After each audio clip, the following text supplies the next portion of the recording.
We're on.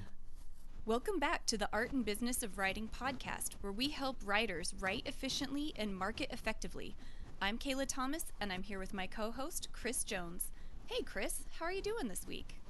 Hey, Kayla, I am doing well. I'm trying to dig out. Last week I talked about digging out from snow. This week I'm talking about digging out from deadlines. I have been writing like a madman this week. I've had so many stories that are either due or need to be done and ready to go in the next week. So I have been scribing away. How about you? Well, for once in my life, I am not buried under things. That's kind of nice. I'm just doing some working ahead on the book I'm writing. It's probably not as exciting to hear my reports every week because when I'm in draft mode, that's pretty much the report every week as I'm just writing along, where you kind of mix things up a little bit. Yeah, I know. Just it's the way it goes. But the cool thing about what you do, though, is you get a chance to research cool things. Because you had talked about last time you and I had chatted about doing some research on football. How'd that go? It went really well, and actually, I'm glad you brought that up. I got to go on a research field trip last Friday. I have a friend who is an athletic trainer for the local high school, and so she invited me up and took me on a tour of her athletic training room, and it was so fun to go and see what all the equipment looked like and what it does. And I watched her do a couple little treatments on students, and I also got to talk to her. She has an intern right now too, so between the two of them, they overloaded me with information, and they are so passionate about what they do. It was just such a blast. And so now the athletic trainer character in my book is going to come alive in a very realistic way because I really understand what she does. It was a great opportunity. It's funny to see how research impacts writing, like makes writing more realistic. It really brings things to life. It does, and it inspires me and makes me want to just sit down and go to work. So, yeah, I mean, I tell people that don't be a writer if you don't like homework because we are constantly giving ourselves homework. Oh, yes, nonstop. Well, let's talk about what we're going to do today. Today, we're going to talk about marketing your book like a pro. But before we get into the specifics, let's have a word from our sponsor. Hey writers, do you struggle to create a strong writing habit? Let me tell you about an easy-to-use spreadsheet hundreds of writers have come to depend on.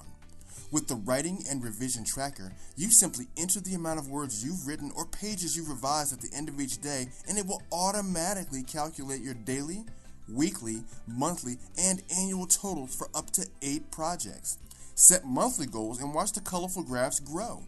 To find out more or download your copy, visit Jamie Raintree, that's JamieRaintree.com. We're back. We know how much work you put in to get your book written and published, and whether you're traditionally or self-published, you're going to have to do some marketing to make sure your work reaches the widest possible audience.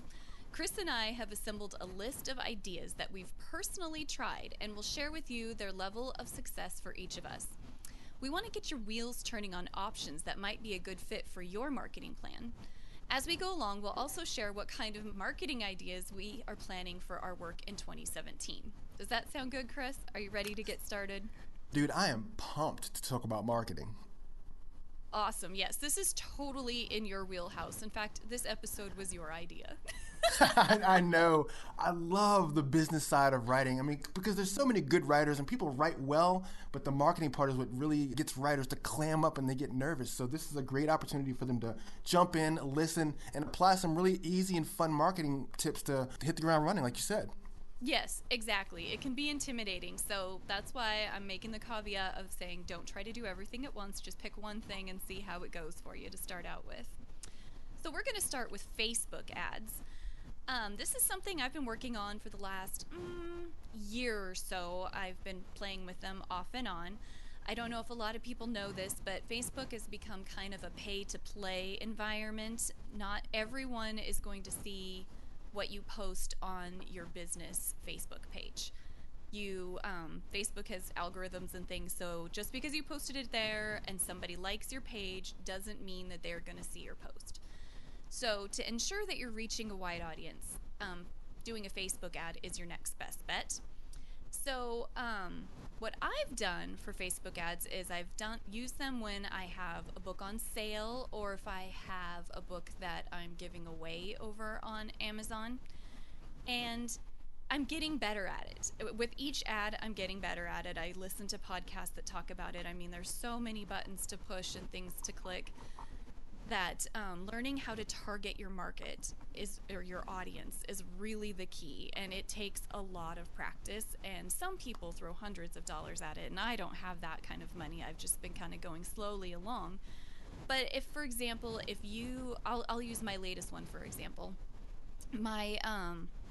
I was creating a lead magnet for my email list, and I was giving away the first series in my first book in my Jenna Ray series. And they're kind of a silly, fun, chick-lit read.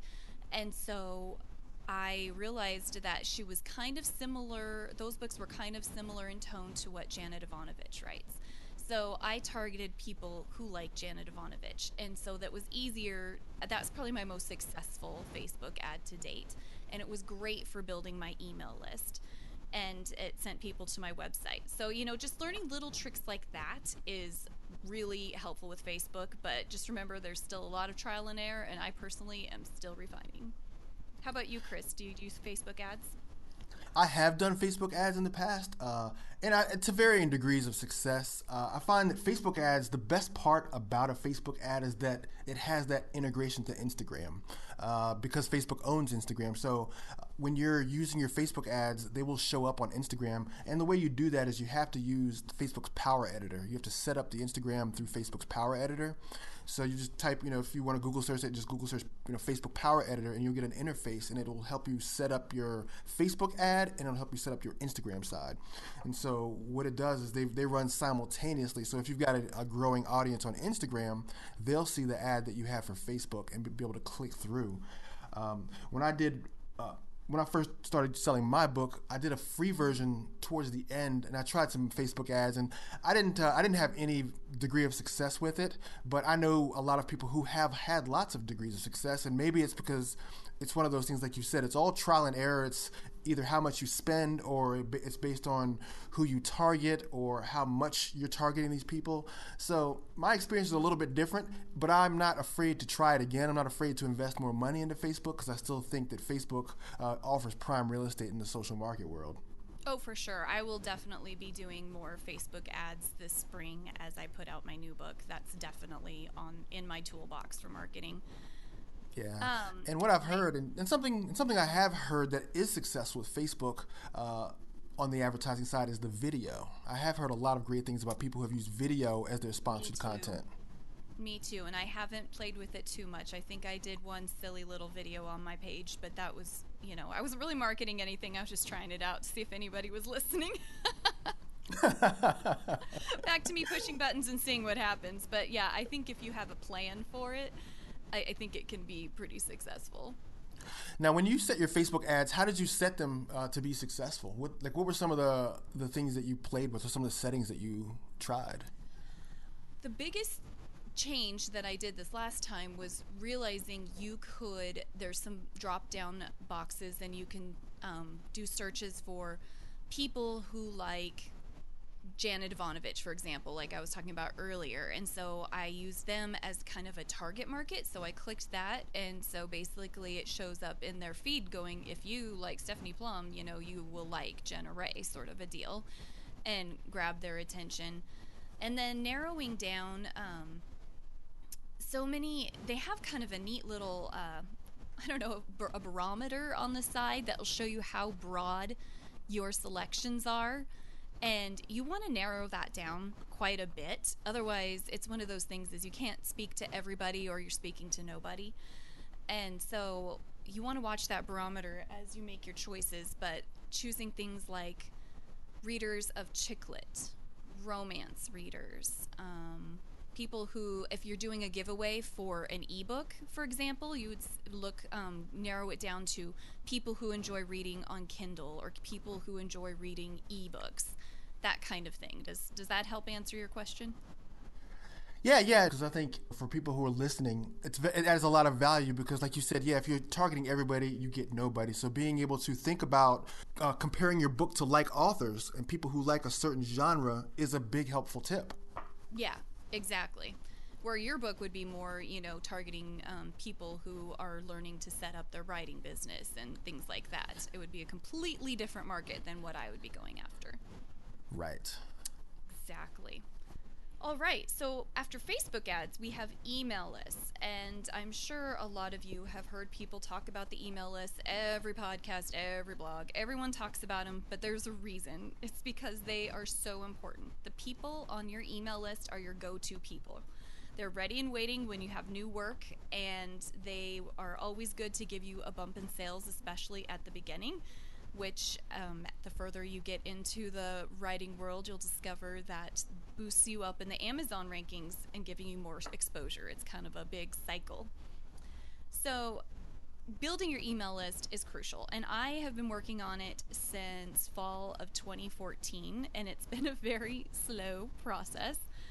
I've discovered that having an enticing giveaway is probably the best way to grow your list, and I am slow to have taken that advice from people. I didn't feel like I had something I could give away, and it just took me getting brave and just trying some things. So like right now, my giveaway is the first novella in my Jenna Ray series, and people sign up for the email list, and boom, that book is delivered to them. A little tip is I recommend using BookFunnel to do that, so that way people don't have so many issues side loading the ebook that you just sent them. Other people, like Chris, you probably would recommend having some sort of like a checklist or something like that to help people in their business for if you weren't doing fiction. Well, what I've done with mine on my website is I've got the first chapter. So if you want to look at a chapter of my book, you can pull it on down and check out the entire first chapter. And if the first chapter entices you, then you can buy the entire book. But yeah, I think in my space, the nonfiction space, you have a lot of people who do the checklists or they do the small ebooks or other lead magnets. And I feel like the mechanic sometimes, the mechanic never has time to work on his own car, but he has time to fix everyone else's car. And so I spend a lot of my time helping everyone else build their lead magnets, but I still don't have a really great working lead magnet, but I do like that I've got something there for people to come and grab. My email list serves me primarily to broadcast information. Like I said, because I am nonfiction, information is my commodity. So I use it to share about my podcast, or if I've got a new blog update, or if I'm working on something, if I'm starting a new book or whatever the case may be, then I can use my email list to let my readers know that something new is coming down the pike. So it's a great way for me to use it as more of a PR broadcast channel. I use mine as that and just kind of a connection thing. I always let them know. I let my email list know actually before anybody else when a book has gone live, so they have a little bit of time. Not that it sells out, but it's fun to know before everybody else that something cool has happened.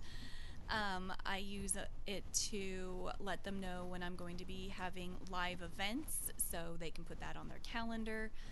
And most recently, in the last couple of weeks, I was realizing that I really wanted to engage with them more and get to know them more, and I was having some trouble naming my new series. So I sent out an email to my list and said, can you guys help me? I know a lot of you guys have read the first book in the series. I gave them a little snapshot of what the second book was going to be about and introduced them to one of the new characters and said, email me, talk to me. What do you think? What do you want to see? What do you want to hear? And I have had such a brilliant response. And it's been so fun. I mean, it's not just people I know, it's people I have never met before. And they have had such creative ideas, and I respond to each one of them personally. And it has been so fun for connecting one-on-one with my readers. Wow, that's fantastic. That is fantastic. That's a really cool idea, using it to get readers engaged in helping name a product that they're probably going to read at some point. I like that. Yeah. I think they'll be more excited to read it, when the time comes. And when I fully nail down the title of the book and the series, I will send another email out saying, guess what? Here's the name, and I'll probably correspond it with the cover release so they can see what it looks like on the cover.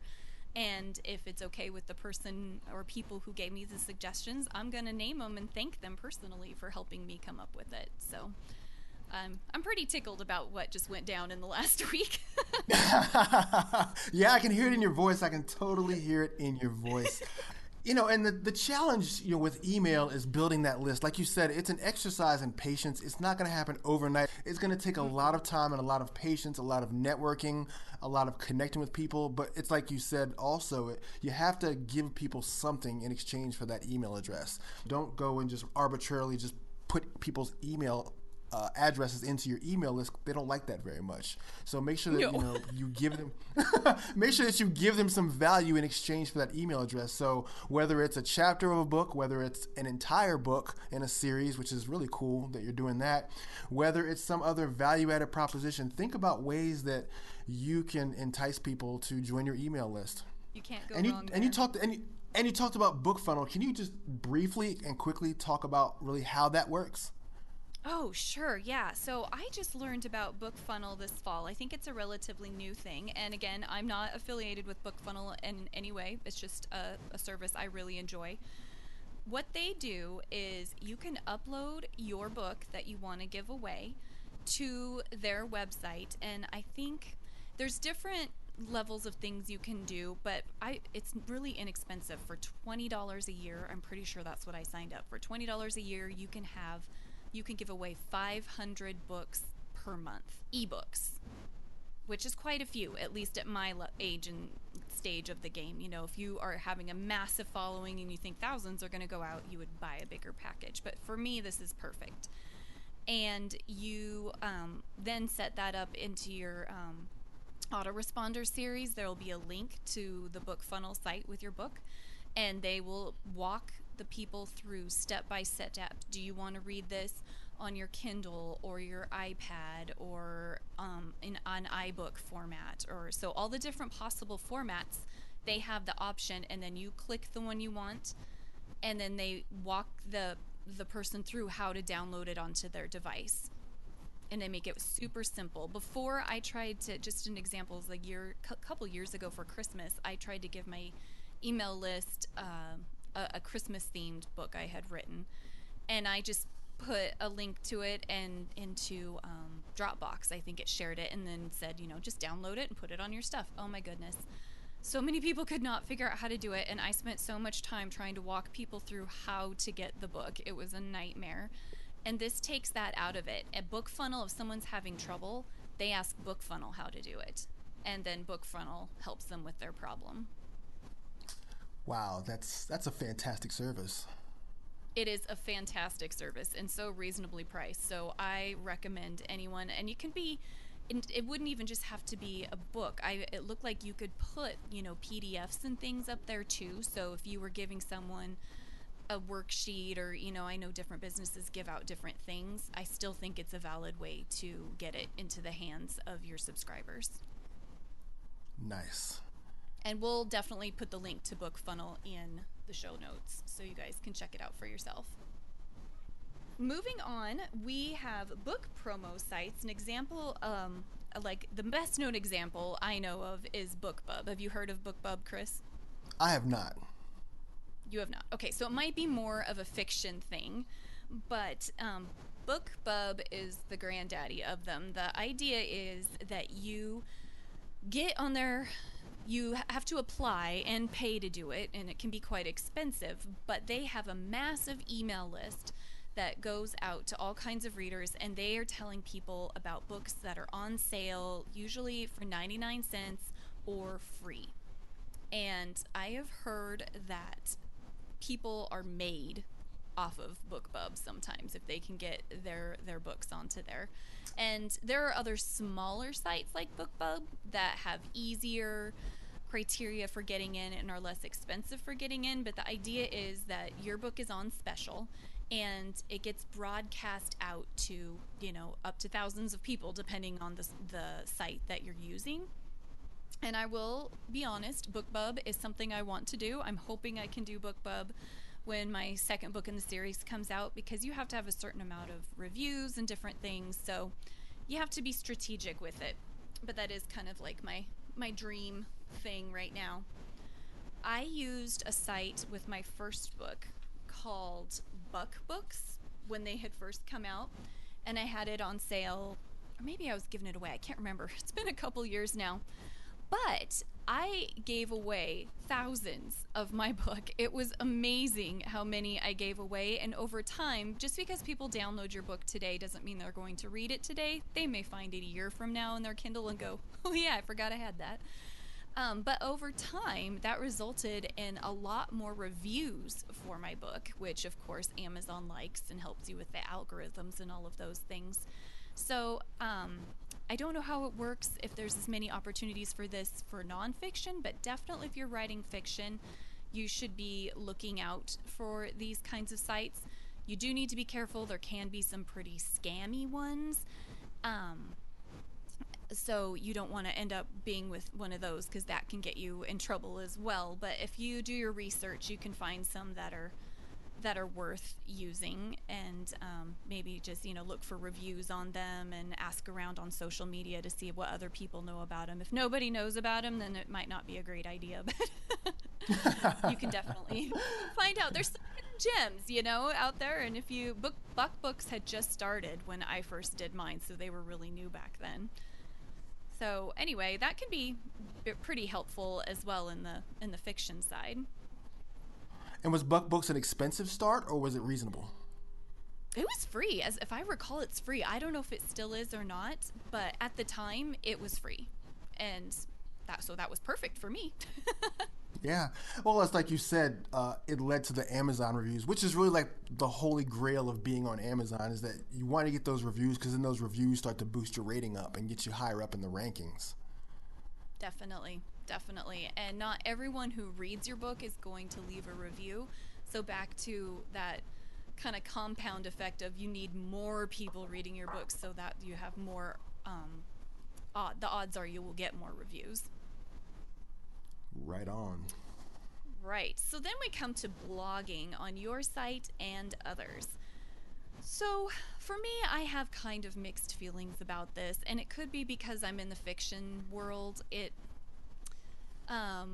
It's hard to think about what people want to read about. I've been blogging fairly steadily for several years now, and trying to build a platform there. But I've watched the traffic to my site, and I just don't get that much traffic when I just blog about writing, or if I blog about what's going on in my life. I've had a couple that did well, that really corresponded with one of my books, but they just have been kind of few and far between, so I've kind of dropped back on doing it. I found that if people really want to know what's going on with me and my books, they are on my email list, and that's where I'm connecting with those folks. But I'm guessing for nonfiction, it's probably a much more important thing to do. Yeah, blogging on your own site, especially if you've got a book, is a great way to get people, I guess, introduced to your book. So what I did with my book is, because I am nonfiction, and my book is written in such a way that you can dissect it and just kind of read it chapter by chapter. You don't have to read it in any sort of order. Is that I can take, and I've done it with a couple of chapters that I thought were more interesting for a blog audience, is I've stripped those entire chapters out of my book and used them as blog posts. And so shared those as entire posts, and I've just updated them, or I've added more information to them, or I put links in them. But sharing it that way is a great way to provide more content, more information, and it introduces people to your book without them actually having to read your book. So then you can send them back to the book, and you can either say it's an excerpt from the book, or you can at the end of the post, you can recommend that people learn more about this topic by checking out your book. So for a nonfiction writer, I think blogging on your site is something that you consistently should do well. And something I've seen blogs take a form of is an email. So back up to the email thing, I'm seeing a lot more people kind of blogging in email, if that makes sense, where people who are in the nonfiction space who have books or have products will send out emails that sound like entire stories. So that's another vehicle to think about too, is being able to take blog content and then repurpose it into email. Not making it super long. I think 350 words is really the sweet spot for that. Mm-hmm. So that's what I've seen. As far as blogging on the site of other people, I think that's been gone for a little while now. That kind of the guest posting on someone else's site. I think more people are going to places like Medium and being able to create Medium accounts and then linking that Medium account back to their content, or going even to LinkedIn Publisher and sharing their content on LinkedIn and then sourcing it back to their blog. So those are two viable options that I use, and I would recommend anybody else use. Just repurpose your content on other open forum sites like a LinkedIn or like a Medium. Yeah, cool. I knew that it kind of varied between fiction and nonfiction. They were kind of two different things there sometimes. So now we're heading into one of my favorite topics, which is live events. I know Chris and I have talked about in depth before about how we're both extroverts. So I get excited about having live events, and I usually average probably at least 2 or 3 a year in various capacities. These are an opportunity for you to market yourself in person. This is an opportunity for people to fall in love with you. And when people like you, they are way more likely to support your work and buy your books and, spread the word about what you do. So, over the years, I've just discovered that I love doing them, and they can range in anything from having a reading at a bookstore or a library, or giving presentations where you talk about your writing process, or some people will, if they have a really interesting topic within their book, they'll give a whole presentation on that topic. There's lots of different ways that a live event can shape up. Yeah, and also you could add public speaking to a live event. If you're part of a group that's speaking, or if you've been invited to speak somewhere, that's considered a live event. Make sure that you bring your books, you bring your pen or whatever you're going to sign it with, and make a day out of it. It's an opportunity to meet people that may not have had contact with your book or may not know you, and it's like you said, it gives people a chance to get to know your personality and like you. And when people like you, they tend to want to buy from you. Definitely. And I feel like in our society right now, everything is so electronic driven that you don't get very many opportunities to be face to face with people. And so I think that when you make these connections at live events, they have an even bigger impact than you might realize, because it's just these connections aren't as common as they used to be. No, they're not. But in the advent of now that we have this technology, Facebook Live is a great way to create your own live events on the spot when you feel like creating a live event. I've got a friend who just released a book, and so every Thursday she has an author chat to talk about her book, which is about art. So she has artists come on and just talk about, hey, let me answer your art questions. Have you read the book? Let me answer anything you've got to know about the book, or anything you want to learn about me or my life, or any ways that I can help you. So she has this author chat every Thursday based on her book. So I think that's a really cool way to do a live event on your own terms. Nice. Yeah, that's great. People are so creative. They are, and technology allows you to be that creative as you want to be. And then another live event is book signing. I know you've done book signings, but being able to do these book signings, you have the thing is you have to have a print book for one. Having an ebook isn't going to work for book signing. So you got to make sure that you have. People bring their Kindles. Sign it with your Sharpie. Sticky notes. Or I'll sign a sticky note and stick it to their Kindle. It's funny. They just come to see me, but they're like, I only read ebooks. Oh man, that's great. But yeah, you have to have a print book, and you have to get the full ISBN from Amazon. So Amazon has a couple of ISBNs. They have a free one, which typically goes with ebooks. Then you've got like a lower level, like a $10 or $15 one, and then you've got the big one, which is $99. And I definitely recommend, if you want to do book signings in large chain bookstores like Barnes & Noble, which seems to be everyone's standard of bookstores for book signings, that you get the $99 ISBN, because that's going to make sure that you have the proper distributor agreements that are going to allow you to be able to walk into the bookstore, talk to the general manager, and have him order books directly from the distributor so that you can have your book signings. And they'll be happy to book you once they know that you've got that situated. Right. And there's also options. It doesn't work that way. I mean, that requirement isn't there for every single bookstore, pretty much just the big guys. But I've had signings in smaller bookstores where they just asked me to bring my books, and then we sold them on consignment. So they would maybe put their barcode on it and check it out, and then I would get a percentage from the sale. And in any other places, like the library, for example, I just bring my books and I just sell them myself. And you don't need any special ISBNs for that. Just whatever came from Amazon that, I mean, I haven't paid for an ISBN yet. But I just haven't required it at this point in time. So it kind of depends on where and how you're going about your book signing. Yeah, and the thing about a book signing is take it seriously, take it ultra seriously. Like, be the celebrity for the day, dress the part, bring lots of copies of your book. If you can find a way to create a bookmarker to go with your book that falls in line with the artwork or the theme of the book, do that. It just heightens your professional image. Have some business cards, perhaps. Collect email addresses. Again, everything goes back to having that list. For people who come visit you, just ask, hey, I'd love to be able to keep you in the loop. Would you like to join my email list?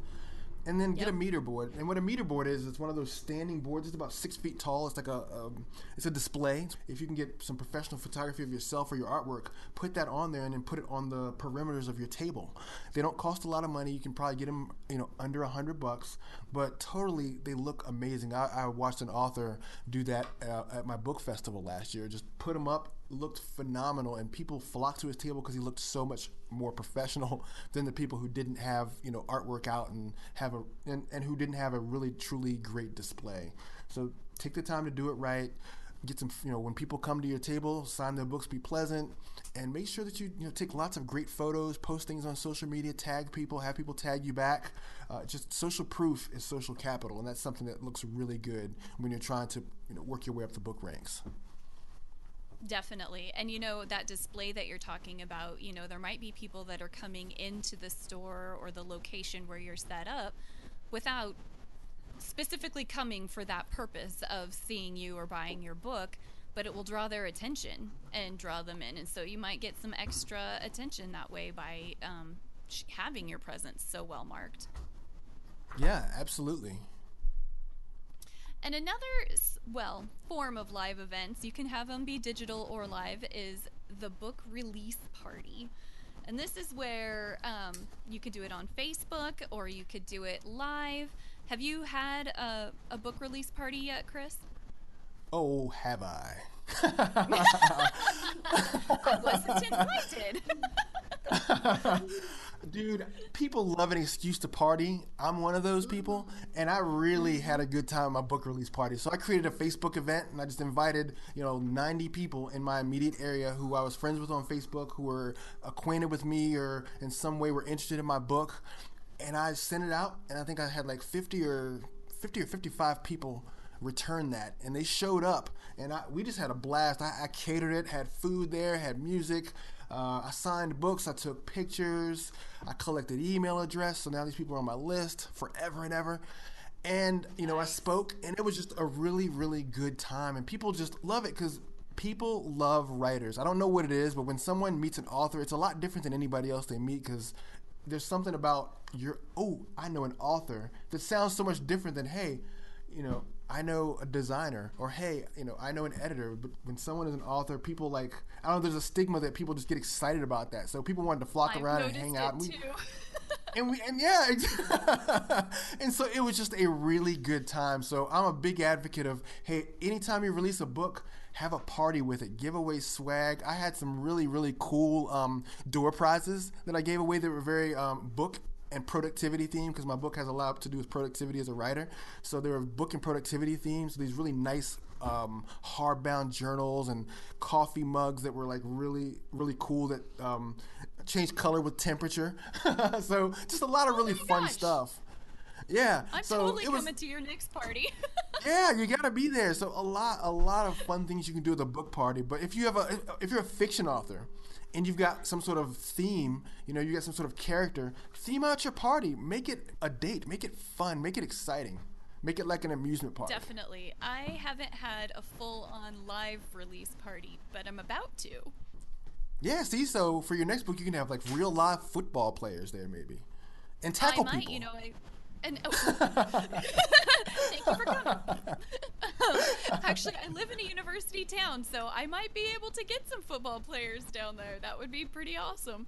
I'm actually pairing up with a local coffee shop, cafe, bar kind of a place. They have a full-service bar. They serve regular food. And yeah, we're theming it out and got a whole plan for it for sometime this spring. So I'm pretty excited about it. It's going to be awesome. I'm, when they say we're going to have a signature cocktail for the evening, I'm like, yeah, I'm in. Can you name it after a character in my book? Yeah, really. That would be great. Just have the whole menu themed that night. Yep, they are going to make a themed menu for the evening, and yeah, it's going to be really exciting. I cannot wait, and I'll be sure that when I get a date, we'll announce it on here too, just in case any of you are local. Oh, yeah, dude, I get excited. I get so excited when I talk about book parties. Well, and I have to, this will be just a little random tidbit about me, but I love the show Sex and the City. And in the first season, there is a book launch party for a fiction author that is friends with the main character, Carrie. And I have just always dreamed of having that party. And I think I'm going to have the Pullman version of it. Do it. It's kind of a dream come true.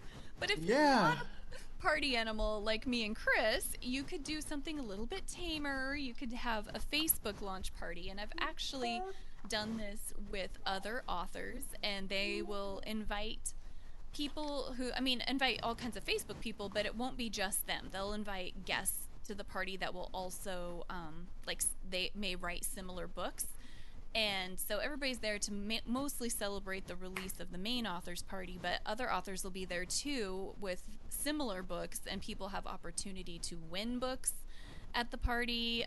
They can win physical copies or e-copies, and they just play fun little games online, and it's easy because people don't have to be there at a certain time. It'll just be open and people can pop in and out and be part of the discussion as it goes along, and that's another way to do it if you're not up to doing the big in real life party. Yeah, no, totally. I've never done an e-party. I might have to try something like that one time. Yeah, they're fun. Well, I've never done a nonfiction one, but the fiction ones are pretty fun. So now we're moving into some of my favorite things to promote, which is media. I love promoting with media. And one of the top ways to promote are podcasts. Podcasts will introduce you and connect you with so many new readers. And the best part about podcasts is it's talk. So you really get to talk yourself up. You get to be the expert. You're the guy on the hot seat that day who gets to really promote and blow your own horn. And it's not even called selfish at that point. You know what I mean? So, with podcasts exploding in popularity in recent years, you can jump on really easily. After I finished my book last year, I went on several shows, and I just talked about my book, and the hosts were so good. They asked us really good questions, and so it gave me a chance to engage. It gave me a chance to talk about how I wrote my book, why I wrote my book, who I wrote it for, what do I want to do with my book. I got a chance to talk about topics within my book, my expertise, and how I came up with the concepts in my book. So it gave people a really deep snapshot of who I was and why I am an expert at what I do. And so I think that helps with confidence in the buyer, because then the buyer can say, wow, okay, this guy does know what he's talking about. He's written the book on it. It seems really interesting. Maybe I need to get my hands on it. And so it also gives the reader a chance to get to know you beyond just the bio and the book jacket, because I think that sometimes, when we're at the bio and the book jacket, we're limited with a character count. We don't have a lot of space to write about ourselves, so we have to really make that go fast. So going on podcasts also is a great credibility indicator. So, and what that means is that you can take the downloadable MP3 from the host. Just once you finish the show, contact the host and say, hey, I had a great time. When you upload the show, can I have a copy of the show from my website? And then you've got that as part of your press kit, so that when you're going up the ranks of public speaking or whatever the case may be, you've got all these audio files stored on your website or accessible to you that you can email to people and say, hey, I've done shows before. I'd love to go on your show. Take a look at this show and listen to this show that I've done in the past. So it's a great credibility indicator for you to sound extra professional and like the expert in your field. And then there's a great service. I know a lot of people may say, well, how do I get started with podcasts? What do I do to get on a podcast? I don't know the first thing about PR. There's a great service called Interviews on Demand. The girl's name is Julia Jackson. She's super cool. I met with her a couple of days ago because I heard about her program and what she does to get people interviews on podcasts. She does all the work for you. You just tell her, hey, Julia, I want to go on this podcast or that podcast, or she'll have some already pre-designated and say, what do you think about this? So it's a great way for you to get someone to do do all that legwork for you without even doing it. Her prices are reasonable, and she guarantees you at least 4 shows every single month, which is a really great deal. Wow, that's a great service. I might have to look her up. Yeah. Have you done any podcasts before? Apart from, the obvious. Well, no, I haven't done a ton of them. I think other than like what we're doing now, I've done 2, and one was Still Yours. A couple years ago, you had me on as a guest right about the time I think I was putting out my second novel. And then I was on another friend's podcast. I think it was with my first one. And they were a blast. I love doing them because, well, I like to talk. And so anyway, yeah, I love doing them, and I would really like to do more. So I probably need to look into somebody like Julia helping me get some things set up. If you're looking to position yourself or share about your book, definitely look her up. So the other thing that's in that same vein, which is kind of the grandfather of podcasts, are radio shows. But radio shows are great because those are live broadcasts, which is really fun because then you get to really be in the moment, and you get a broadcast on air, and you get the potential for people to call in and ask you questions, which is a lot of fun. I did a couple of radio shows last year too. I just contacted some show producers that I knew and said, hey, look, I've just finished writing a book. How would you like it if I addressed your audience about this topic or that topic or some other topic that you think within my book fits within the genre of your show format? And so they came back and were like, yeah, sure thing, come in on this day. And so I would come in, and it's really fun to be in studio. It just feels super official to be in studio, to have your little headset on, to talk into the microphone and interact with a show host. So I definitely think if you can do that, totally take advantage of that with some local radio. You can also do it via the phone, or you can do internet radio. There's lots of internet radio sites out there that you can jump on and ask show hosts for opportunities. So one etiquette tip is if you do decide that you want to go live and you get a call back or you get an email back that the host wants you to come on live, bring the host a signed copy of the book. It's just a great thank you because they're taking the time to add you to their show. So give them a signed copy of the book, and then take photos together, tag each other up, and just find ways to maximize on that exposure in every way you can. So you've got the audio portion, you've got the social media portion, and you've got them working together. That sounds like a blast. I would absolutely love to do that someday. Yeah, radio is fun. It is a lot of fun. I'm not surprised. I mean, doing this is super fun, and this is sort of like doing radio. So, although, I don't know, we have some pretty good blooper reels, and radio's live, so... That we do. I'll have to... We'll have to release an unedited version one day just for fun. Oh my gosh, it would be to be explicit. So the next way to market your book is through library donation. This is like ultra grassroots, low-hanging fruit. Every community's got a library. And so what you need to do is contact your reference librarian and then ask them about how do I go about donating a book. They typically have you come in, sign a form, they'll take a picture, and then they'll put it in the local paper, which is really cool because now you've got a picture of yourself in print in your local paper that you can share all over the place, keep as part of your press kit. And I know I've talked about press kits a couple of times. We'll probably do a show just about what needs to go into a writer's press kit. But yeah, it gives you more credibility so that when you want to do those speaking engagements, those seminars, you can pop that out and say, yeah, my book's in the library, here's a photo, I've got it on radio, I've been on podcasts. So it keeps giving these credibility indicators that show that you are who that you're worth your salt, that you're someone that people may want to hire to speak or do seminars one day. That's really what it's all about when you're promoting and marketing, is that you want to get to that place where people desire to have you speak or do things beyond your book, so that your book really takes on a life of its own for the reader, but it also takes on a life of its own in creating your persona as an author.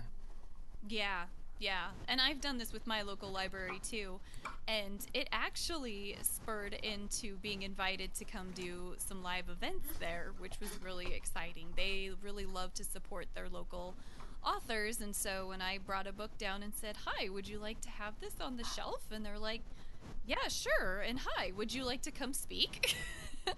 So it turned out to be a great partnership. And then there's also people that either aren't big book buyers for whatever reason, whether it's money or space, or, they would rather try a new author by checking them out from the library first, I can say, oh, yeah, I totally get that. So if you go down to Neil Public, you can grab a copy of my book and check it out. And it just gives your work more exposure. Yes, definitely. Now, the next thing is give it away. And I know it's very counterintuitive. People are like, well, I spent all this time writing this book, and I've priced it at $11.99, or I've priced it on Kindle at $4.99, and now you want me just to give my book away? Well, Kayla, there was a song around 1990 by the Red Hot Chili Peppers, and it was called "Give It Away." Love that song. Give it away, give it away, give it away now. That's right. Yeah, it's okay to give things away. That's how you get things in people's hands. And I love that song too. It's still on my playlist.